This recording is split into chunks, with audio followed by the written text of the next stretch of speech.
Ang lihim ni Aling Iska.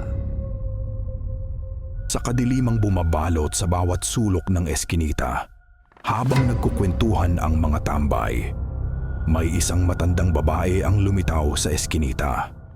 Ang kanyang mga mata ay tila nagliliwanag sa ilalim ng kanyang gusot na buhok.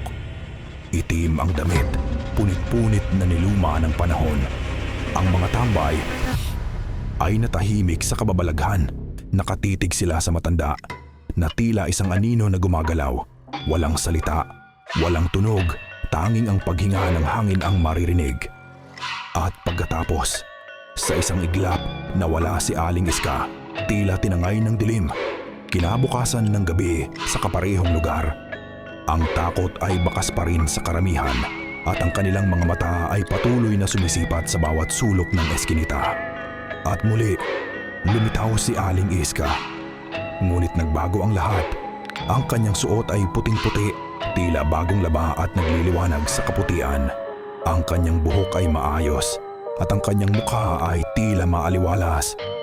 Tanong ni Mang Tonyo na halos pabulong. Aling Iska, bakit po dati ang itim mo? Pero ngayon ang puti nyo na. Ang mga tambay ay puno ng pagtataka. May kinuha si Aling Iska sa kanyang bulsa na tila kumikinang sa liwanag. Sabay sabing, Siyempre, naligo at naglaba.